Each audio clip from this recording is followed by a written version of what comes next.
Hi everyone, this is Michael Jura, and I'm on the line here with Gerald O'Donnell. And one of the things that we're going to do today is get information from Gerald regarding Western European protocols on remote viewing. Now, as you guys know, just a few weeks ago, we had Ed Dames on the line, and he kind of blew us away with some of the stuff that he shared. Today, we thought we'd get experience and insights from a remote viewer from a completely different part of the planet, this time a non-American remote viewer. So, Gerald, it's a pleasure to have you online. Could you do us a favor and tell us a little bit about your background and how you got involved with remote viewing? Okay, I got involved in remote viewing in the beginning of the 1980s until close to the late years of the 1980s.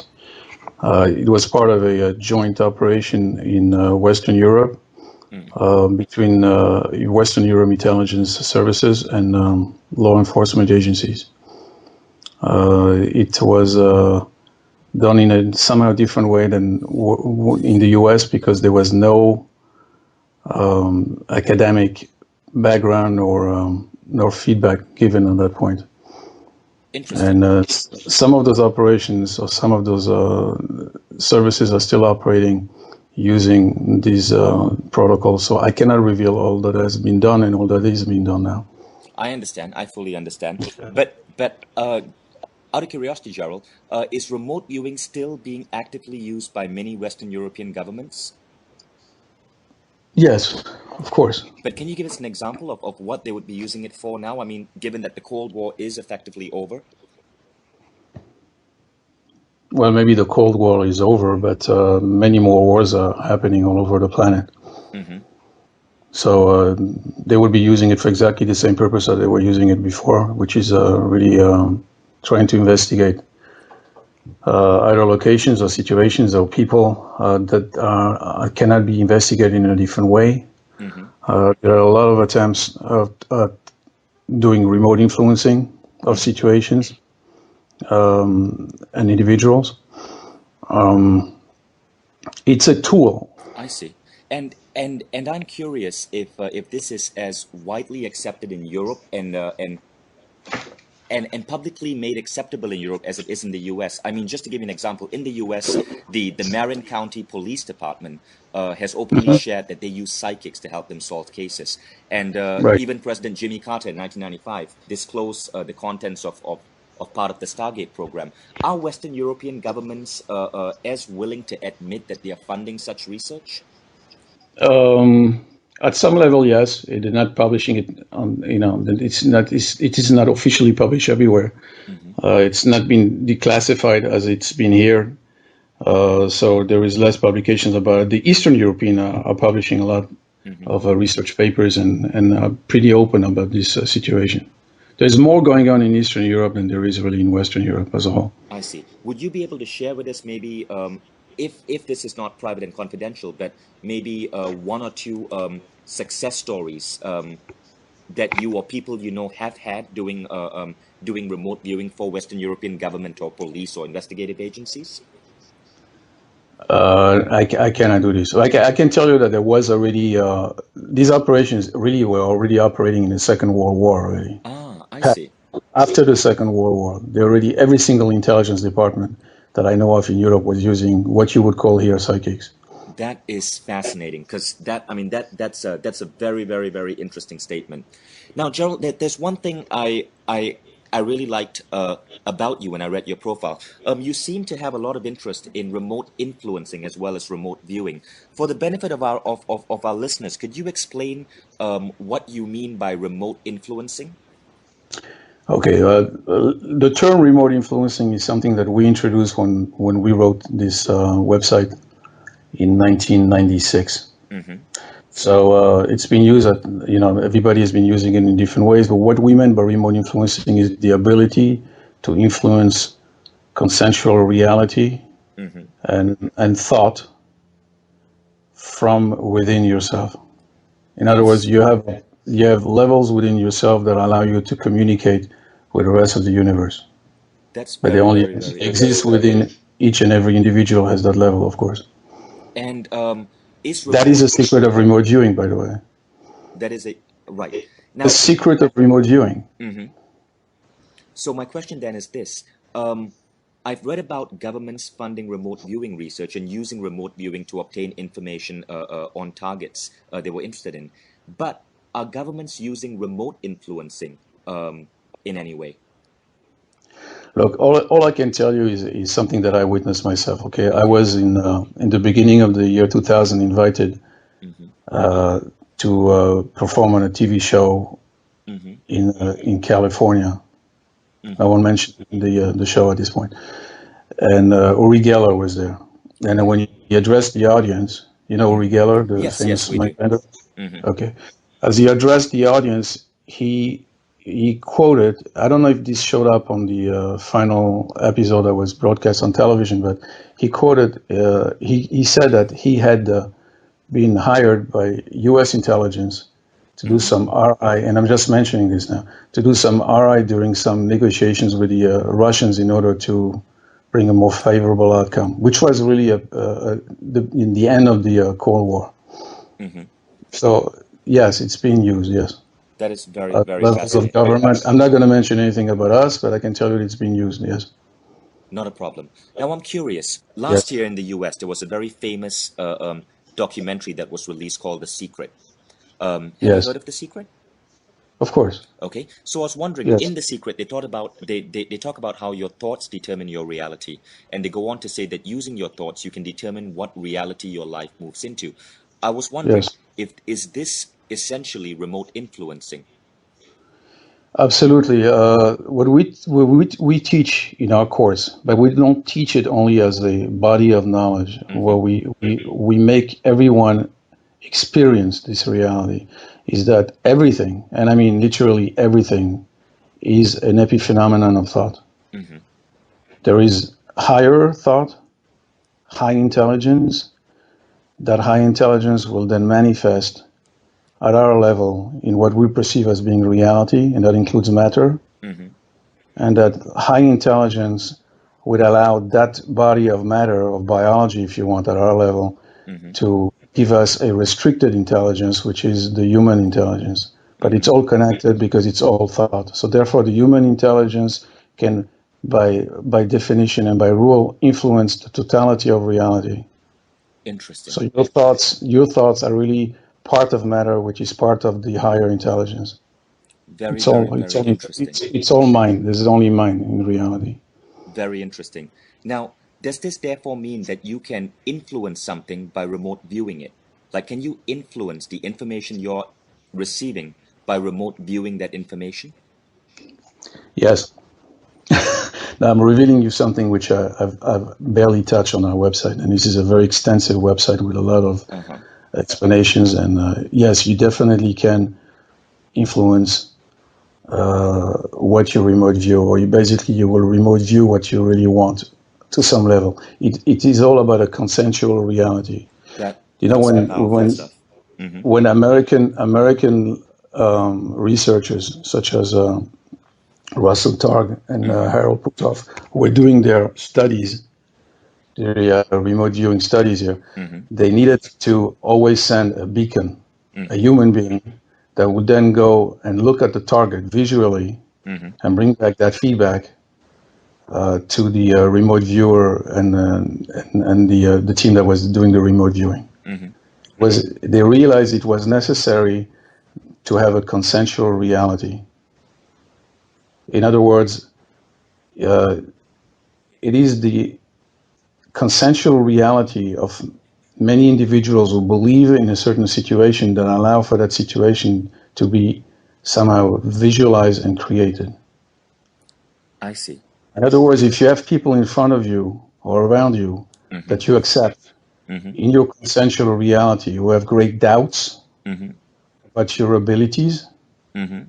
you do not get the positive feedback of what you have done or Mm-hmm. what you have seen, you most probably will not be successful because you have entered a consensual reality where the individuals that are around you are co-creating, but their thoughts are influencing the final result.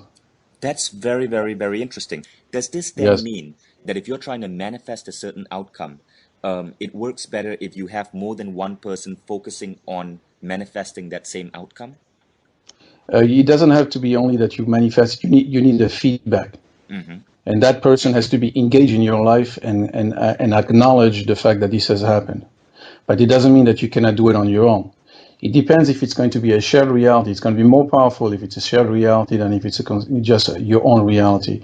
But you need that feedback. In other words, if when you do in Silva, for instance, you do the Mm-hmm. three finger techniques, Right. and you're looking for a parking spot. Mm-hmm. You are in your own universe. Mm-hmm. I did Silva in the beginning of the 70s, Mm-hmm. and I remember many students Mm-hmm. coming all excited and then showing up at the class and saying how incredible it was that just by thinking that they will find a parking spot in a location where there was never any place, they would find this parking spot. Mm-hmm. What was at play at that point is that they were getting their own feedback, and the more they were getting their own feedback, the more they believed that they were able to influence their reality, and the more they were able to influence their reality because of that belief system. Mm-hmm. It's only a belief system. The more they were given that capability, which they have, because that very deep level of their mind above the programmable part is going to project that because they believe, they've started to Interesting. believe. Do you Interesting. understand? Yes, Jose Silva, for example, he says, don't jump the gun. Start with a small goal, make that successful, then you can go to bigger and bigger and bigger things. And Yes. every time you accomplish something small, your belief system gets strengthened, and you can do something bigger and bigger and bigger. Is this what you mean by feedback? Yes, it has to be a positive feedback because any negative feedback is going to create doubt in your own mind, and therefore you will lose that ability. So as long as you keep on having positive feedbacks and you're surrounded by people who believe in that particular situation that you're trying to project, then you will increase your ability to create your own universe because everybody is really creating their own universes. We all walk around like in a bubble of reality. Are you serious? I mean, that's a I'm very deadly serious. controversial statement. Yeah, it may be very controversial, but that's based on facts and on quantum physics. We walk in our own bubble of reality. There really is no time nor space. There are interactions of realities in a perception of time and in a perception of space. Um, I'm I'm just trying to And then you, understand this. So does this mean, for example, okay, let's say there are two friends, Bill and Bob, and and both friends are competing at bowling. Does this mean that in one reality Bill could have won, and in Bob's reality Bob could have won, but these realities are perceived relative to yes. both friends? Okay, now we would have to enter another level, which is part of quantum physics, which is a Mm-hmm. level of parallel universes. Okay. We all exist in multiple universes, all of us. Mm-hmm. But we only carry in our perception one universe, meaning that you are the center of your universe only in one universe. In the other universes, you show up in some other people's universes. That is that is incredible. Okay, so and I want to ask another question because I really want to understand this because this is one of the most interesting, powerful, and but yet hard to digest ideas I've heard in a while. So this means that uh, um, you, Gerald, exist in Hmm. multiple universes, Of and course. you have your own universe. Right now, as I am talking to you, Yes, you are simply making a guest appearance in my universe. that's correct. We sharing reality now Wow. in your universe. Does the same thing apply to, say, husband and wife, mother and child? Are they all existing in their own individual universes, yet making Of guest course. appearances in each other's universe? Yes, the same thing is happening to when the interaction is direct, like it is now between me and you, let's say.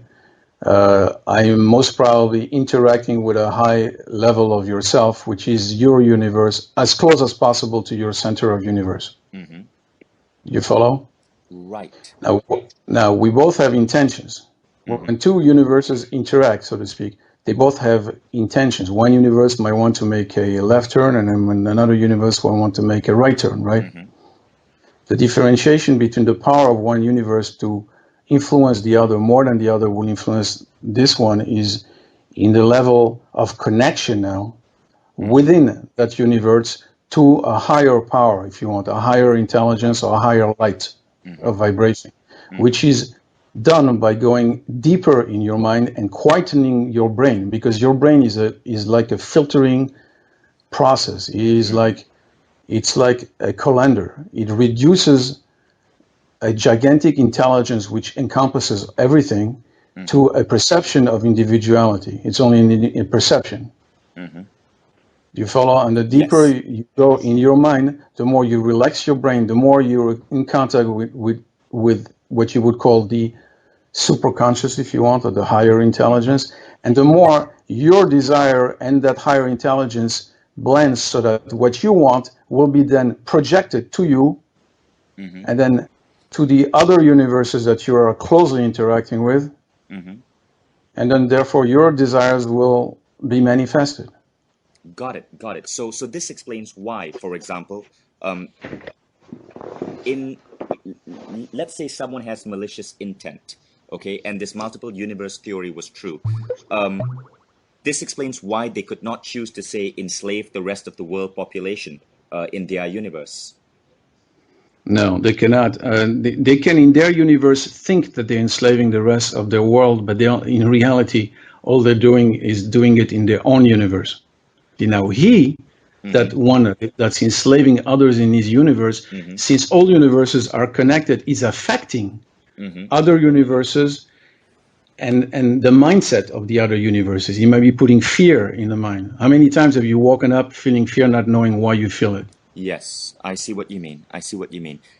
Okay, so I want to ask this. A member of our list sent this question in. Can I use remote viewing to win the lottery? Now, I want you to explain this based on your multiple universe concept. Yeah, we just had someone on our site that did have this particular success. As a matter of fact, it's happened to other students also. But this was a great success. Let me explain to you the secret of winning the lottery, really. Okay. And within the multi-universes or the multi-universe, it's united. Okay. In the case of the lottery, you're really dealing with what is perceived to be a random generated operation, which does not exist. Nothing is really random. There are no random numbers. Nothing is random. So the secret is not to remote view as much as you would think those numbers. It's to believe in your ability to create.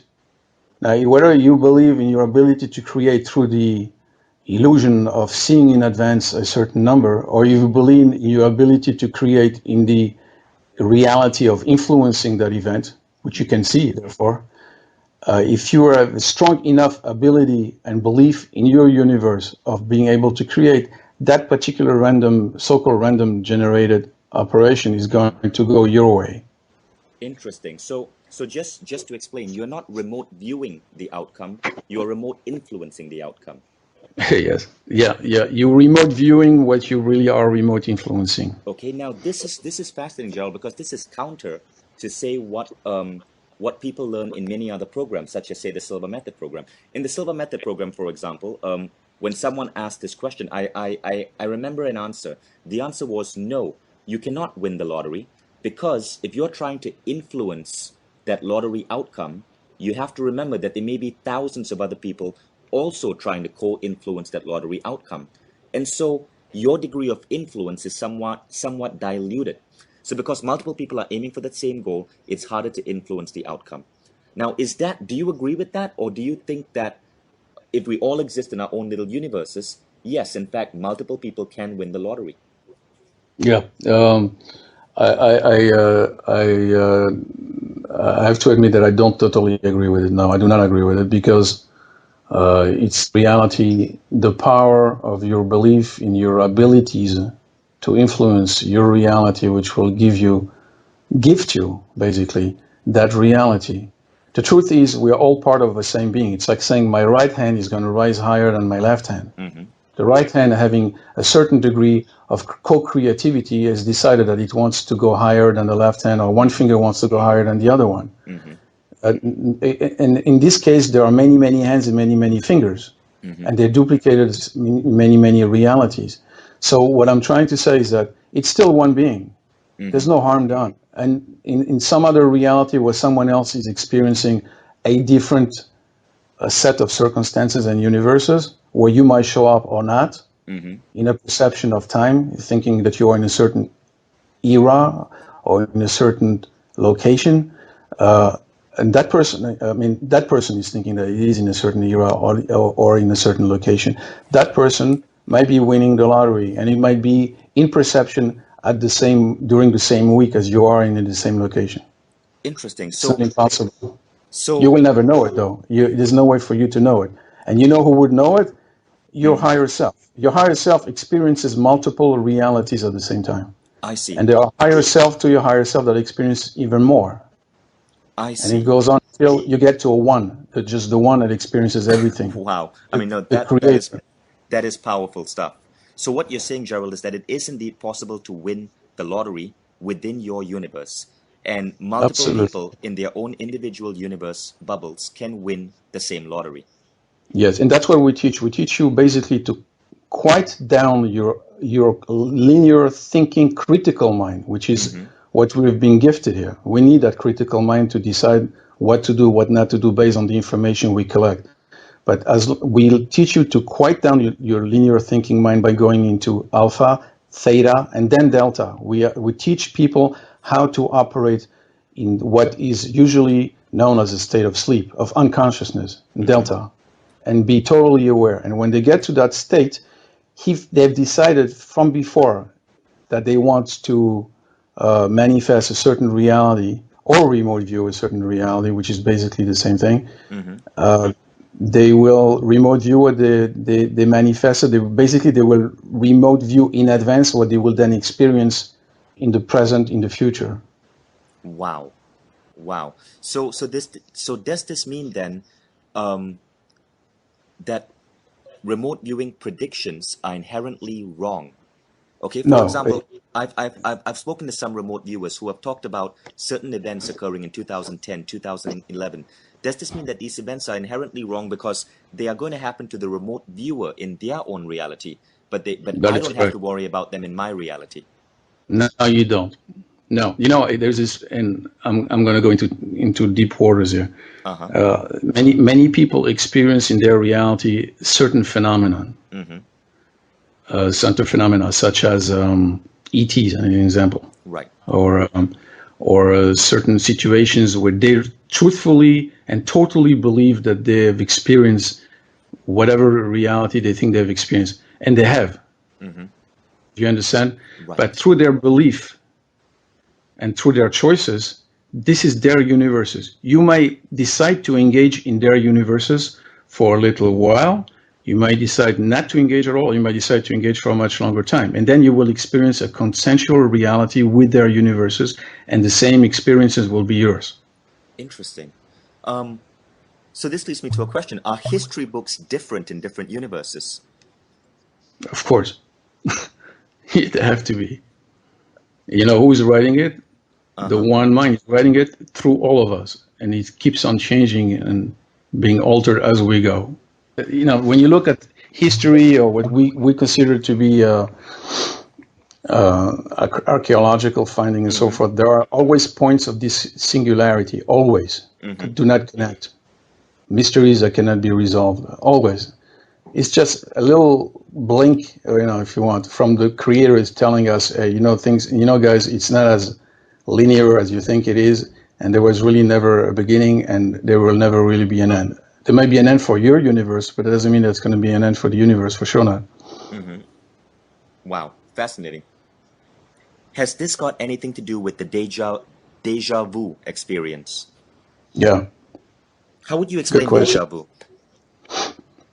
Well, there are different types of deja vu. Like you say, it's a future memory. You might have, your higher self is experiencing situations on different levels, and also it somehow knows in advance, because it's going to be part of the projection apparatus of your reality, what you most likely will experience on that day, 2 days from now, or a week from now. It already knows it. At least an hour from now, yes. You follow? Because Right. it's doing the projection of your movie. You're inside a movie, and it's doing that projection for you. So you as a lower self don't know it, but then since you sometimes are connected to the higher self more than usual, or at some point, you suddenly get this perception that you already lived that situation. Now, you have not necessarily lived it. It's possible that you lived it in a different experience, different universe, or what else could have happened is that you just got this blink of a memory of what is now your present, but before that was only a future event that you're experiencing now in the present. Wow. So it's like you're remembering what you're experiencing now. Now you're the actor in the movie. You're experiencing that. Interesting. And can you remote view different universes? That's all we do all the time. But then We're constantly remote viewing different universes. okay, And that's why it was important to have a feedback, so it becomes your universe. See, I see. when a group of scientists are together, right, and they need to write a paper in their universes, they have to believe that either the experiment was successful or not. They realized they didn't understand why. I'm talking about the United States now.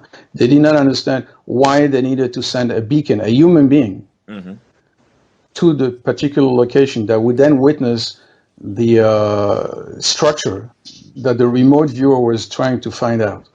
So you can only you can only remote view something that another intelligence has already seen.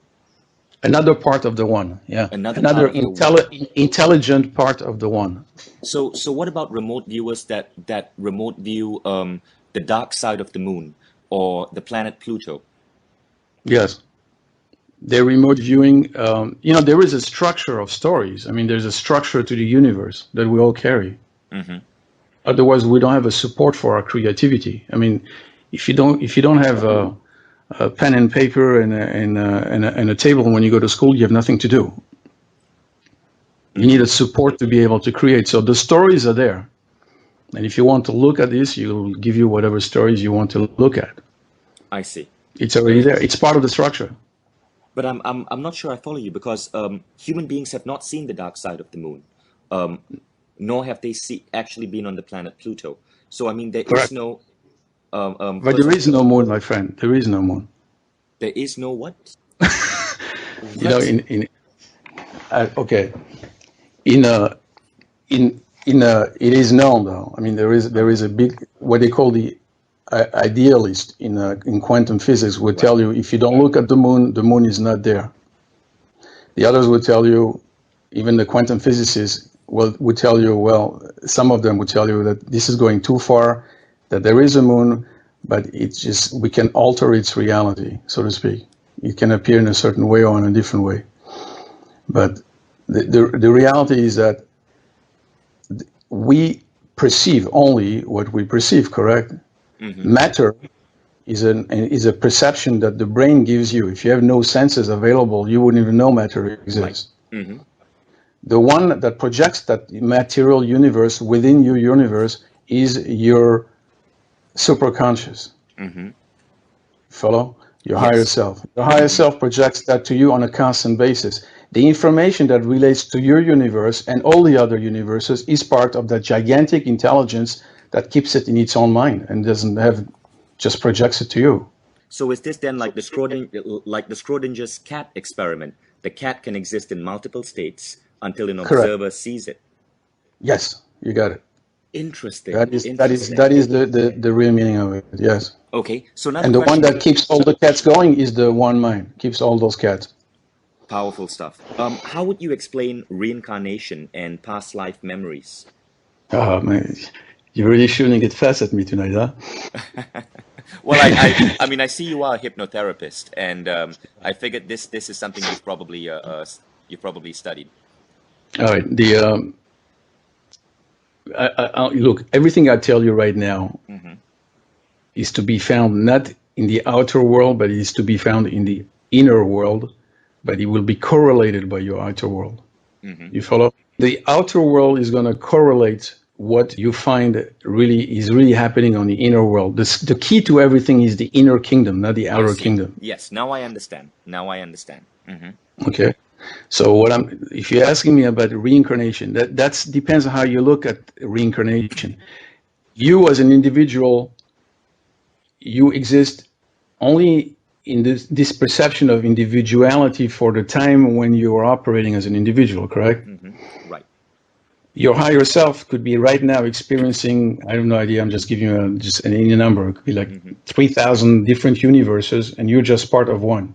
Right. And it's making decision as to what to project to all these universes and what time frame to project onto, because it is learning through it.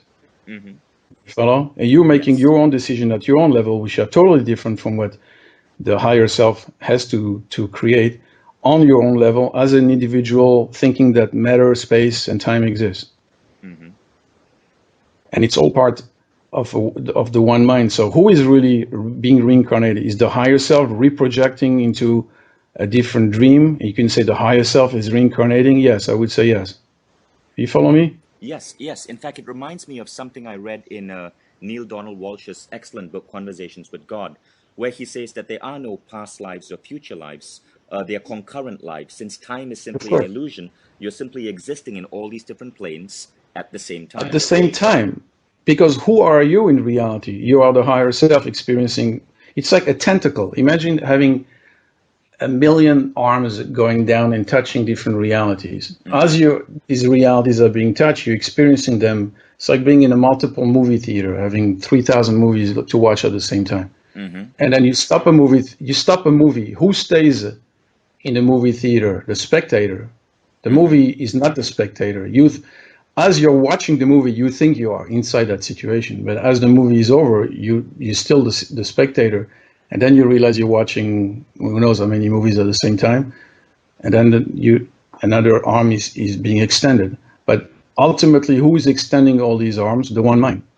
Right. It's just there's one mind experiencing a couple of trillions of different stories at the same time. Right. Now that's powerful stuff. Now like I said, I really want to ask some tough questions here. And another Yeah. question I want to ask is, given, I mean, it seems like you're a person who has really looked at the very nature of reality and mind and come up with some really powerful, if not radical, conclusions. But at the same time, I can see that a lot of the stuff you're saying actually reminds me of similar stuff I've heard from other gurus and philosophers I've studied, from Jose Silva to Neil Donald Walsh, to Robert Monroe. My next question for you is, what is your opinion of organized religion? It's a structure of thought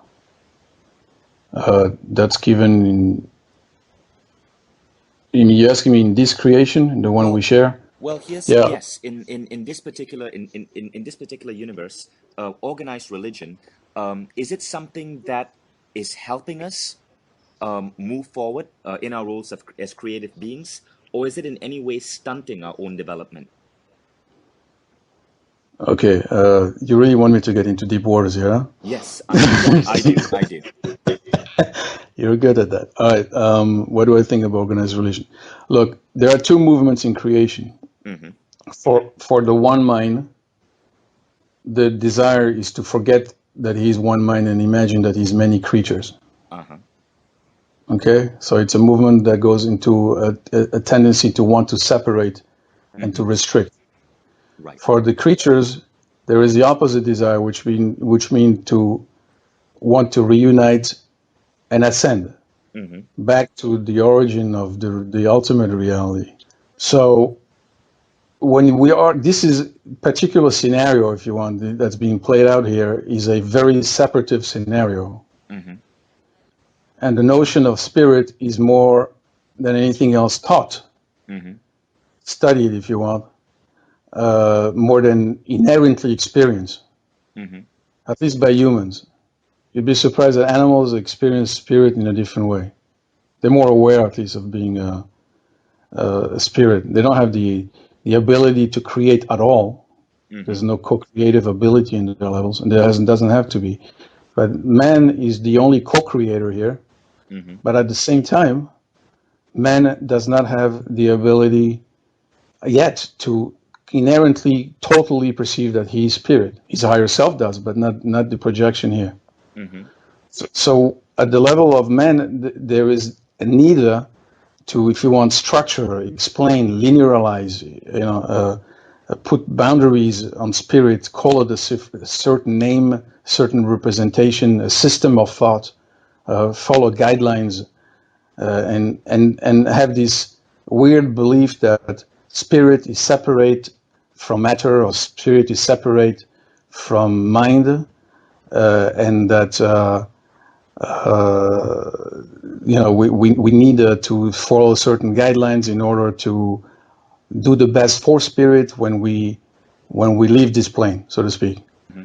Because we live in this illusion, yes, then it allows you to have that little window of perception saying there is a creator, there is a God. And since they have not been able to witness it, at least in their perception, they have no reason to believe it does. Right. But what they don't understand is everything they witness, everything is spirit. I mean, the wall is spirit, your mind is spirit. Mm-hmm. That's all there is. There is nothing else. It's all light and spirit. It's a game of light and shadows.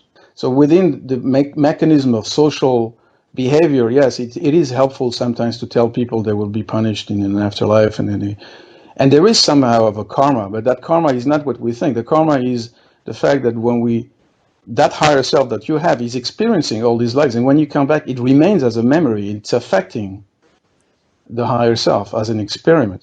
That is very, very, very interesting.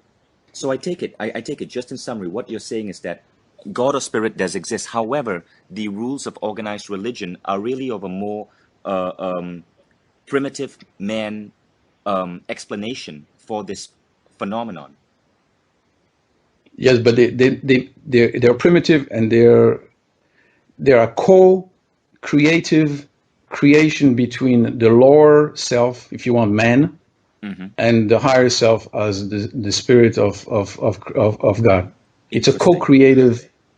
In other words, there is an input. There has to be an input from the higher mind that brings down a certain amount of knowledge that's very pure and very, very deep. And then man starts co-creating above it, and then embellishes it or creates its own system. And very often, and as a matter of fact, in 99% of the case, it's going to be distorted. But that's known from the beginning, from the inception, that man will co-create and therefore will bring it down to a human level and distort the pure knowledge.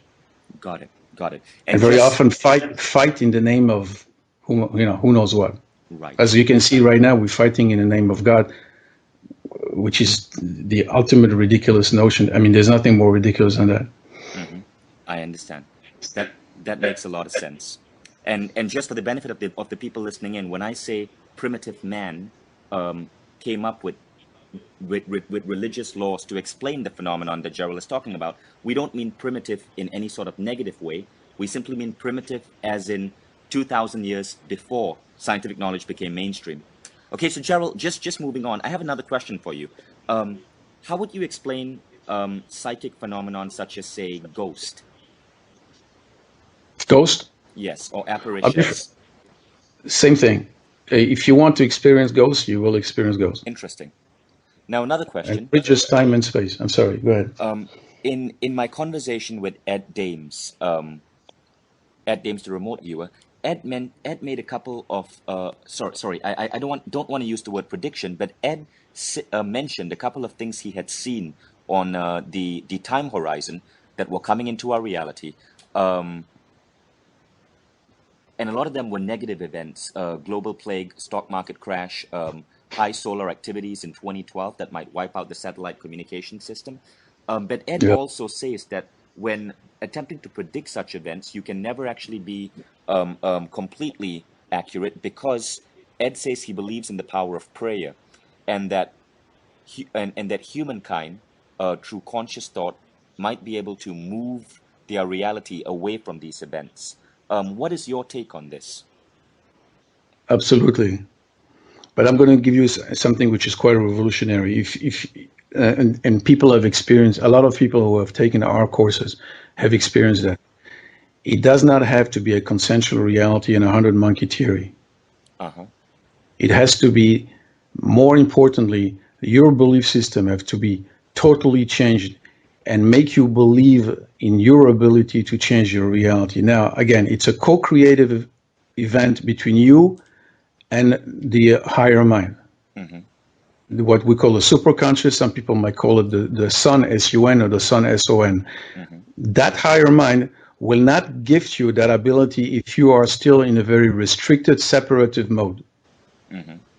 But by connecting by your own desire within to that higher mind, because that's what you really want, that's what you love to do, that's where you focus your mind, you will expand your mind to the point where you will be then gifted the ability to change your universe to a gigantic extent. So I would say, yes, the probability is quite high that there will be what you would call negative events, but understand that all these events happen for a reason. They're just not, and the reason is for the parts that are the lower selves to slowly desire and ask for that reunification process, if you want. It's like a heart beating. You know, the heart has to expand first, and then at that point, when it can't expand anymore, it starts recontracting, and then it beats out again. Now we are at the point where the expansion has gone as far as it can, and now we need to go back to our core. But does this mean that, let's say, an individual decides that he does not want to experience a stock market crash in the next 2 years, that he can create a reality around himself where the market is still growing? Yeah. Yeah, well, this, you know, I'm really going to the deep bend now. Yeah, he will never know if it's consensual or not, and I mean, yes, he can. Interesting. But if the direction of the general market, because of what we think is cause and effect, you understand, is that the market most likely needs to crash, he can maybe postpone the event somehow, but there will be still a downturn. Right.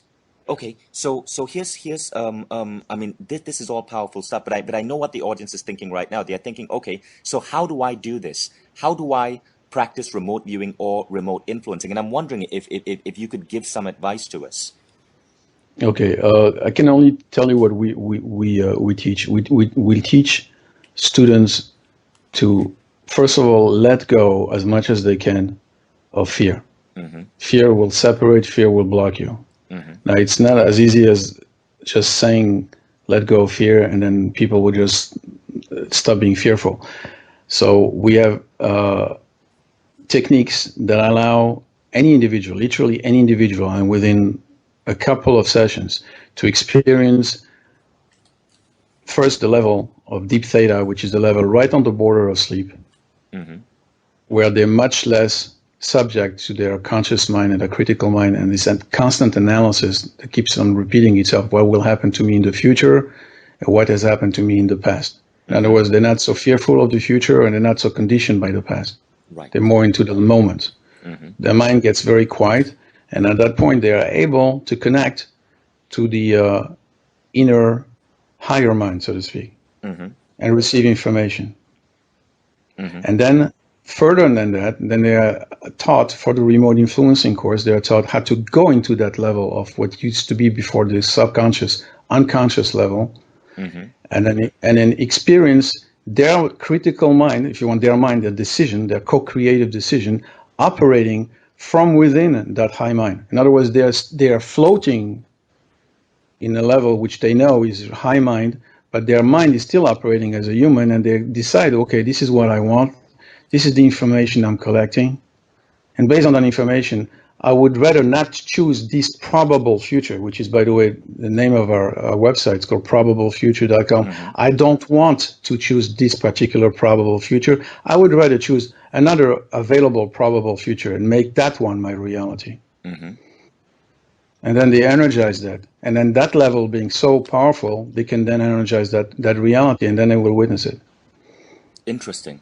Now, how That's do you remote influencing. how do you teach someone to function at the theta level? I mean, I'm familiar with how Jose Silva teaches it. It's using a series of exercises over 40 days and a theta sound. But I'm wondering about how your program does the same thing. We use two different techniques. We bring you into a deep state of relaxation, extremely deep, using also sounds. There are many sounds embedded. Sound is the basis of creation, is sound and light. And light is an epi manifestation of sound, and you could say that sound is somehow an epi manifestation of of light.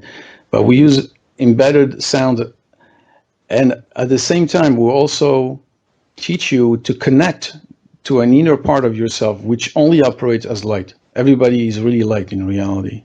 But we're not talking about the light that travels in perception, because the real light does not travel. We're talking about intelligent light. And as they experience it, they very slowly, as a matter of fact, it's quite rapid. Within a week or 2 weeks, they start losing the perception of being inside an embodiment. They don't feel they have a body anymore. And as they lose that perception of having a body, they realize that they're just pure mind, which is all they were anyway. And then they operate from the level of mind. And then how, how would one then use this level of mind, being at the deep theta level, yet slightly conscious, to then manifest the reality? Now, let me give you an idea. This is a question someone had submitted. Can I use remote influencing to manifest the dream guy? So just using that as an example, how would someone then manifest that reality? Very easily. Just you decide what you want as your dream guy. You be careful what you desire, because it might really become your reality. But you basically you decide what you want. It's a decision, and then that particular universe is going to be magnetized to you, and that so-called dream guy is going to show up in your universe. But I mean, are you using visualization, affirmations? Is it simply a thought? Is it a decision? It's hard to say. It's hard to differentiate between visualization and thought. A visual is a depiction of a thought in reality. Right. So yes, we use visualization. But it's attached to a thought. More than anything else, it's a desire. It's a strong, loving, energized desire that you portray in your mind.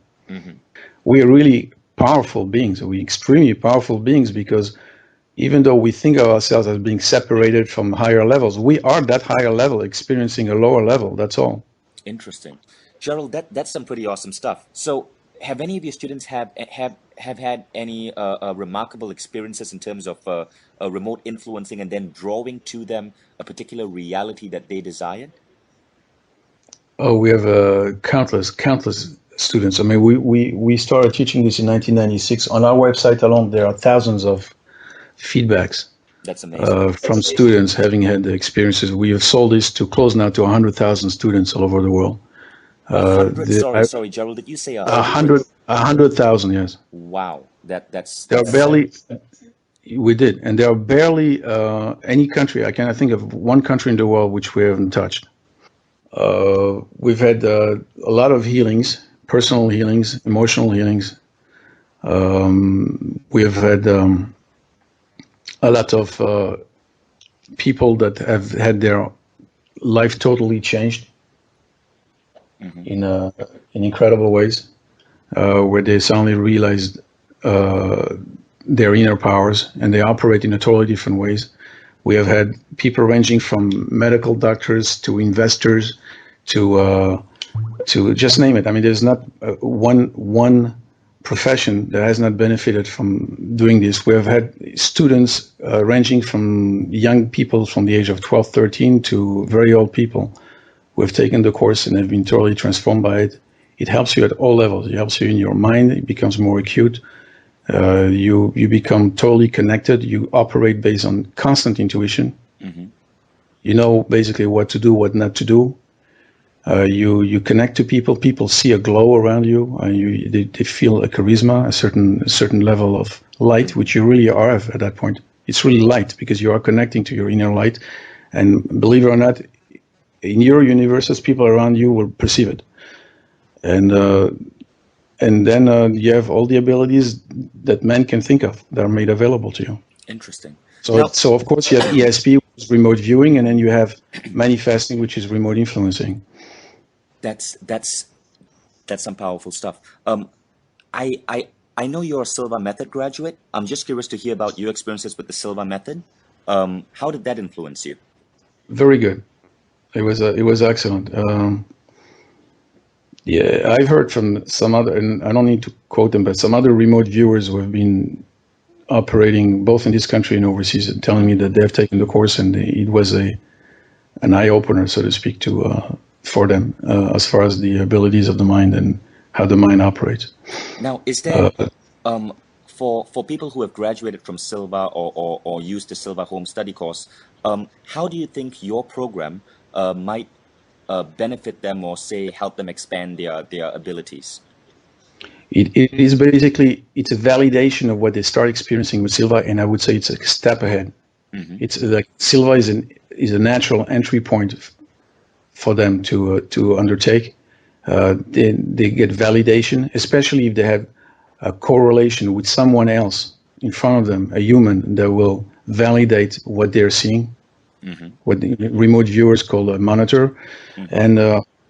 and if after that, our course will open deeper levels of their mind, much deeper levels. And when we say deeper, it's really higher. What we think is deeper is in reality higher. And then they're opening much higher levels of their mind, and they're able to see more, of course, and manifest much more. I see. But the gateway is a beautiful gateway. Silva did a tremendous job. I mean, tremendous job, which brought about the. It's important at all levels what he did. He came here for a purpose. Mm-hmm. He had a mission to achieve, and he did it. There's no doubt about it. The man was very dedicated, and he was gifted this by higher intelligence. Interesting. And okay, so I know a lot of people are now thinking, how can they maybe get to learn from you or train from you? I take it you don't do seminars anymore? Not now, but this is going to come in the near future. Yes, Got it. I will keep you posted. I will Got definitely do seminars. There And might be probably teleseminars and real seminars. oh, that's wonderful. So you might be doing teleseminars. Now, what about Yes. home study programs or DVDs or CDs?